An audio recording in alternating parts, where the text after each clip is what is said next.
Vous dites que Dieu a tout créé, qu'il règne sur tout. Et ça, je ne suis pas d'accord. La science n'a pas vérifié cela. Donc, je ne peux pas y croire. Je ne crois qu'en tout ce qui est créé par la nature et change au cours de l'évolution.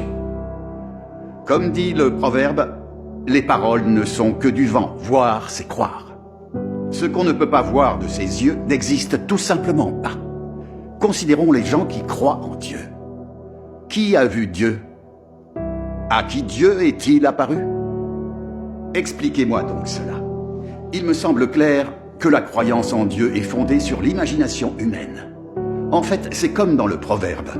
Si on croit à une chose, elle existe, sinon, non, Zip. Écoutez, professeur Sun. Vous dites que parce que les gens ne voient pas Dieu, alors Dieu n'existe pas. Et quand vous vous prosternez devant la tablette d'une personne décédée, est-ce que vous voyez l'âme du défunt? Vous répétez que Dieu n'existe pas et vous prêchez l'athéisme à grande échelle.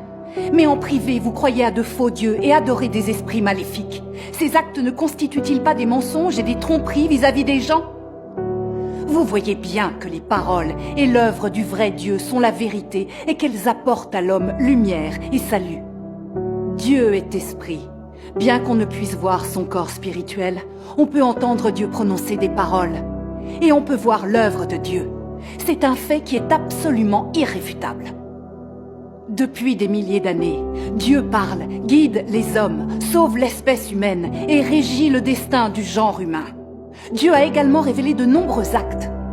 L'expérience humaine et la connaissance pratique de ces choses ont donné lieu à bien des proverbes, tels que « Aide-toi et le ciel t'aidera »,« L'homme propose, Dieu dispose », « Les hommes sèment, mais la récolte dépend du ciel », « Le ciel donne toujours un moyen », « Les plans des cieux supplantent les nôtres », « Le destin de l'homme est écrit dans les étoiles, etc.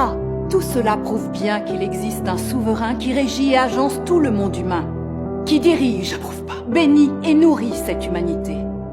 Il y a aussi des expressions fréquentes comme « un esprit observe juste au-dessus de ta tête »,« les gens agissent, les cieux observent » et « on récolte ce que l'on sème ». Tout cela montre bien que Dieu est le Seigneur de la création et que Dieu régit toutes choses depuis toujours. L'Esprit de Dieu observe tout.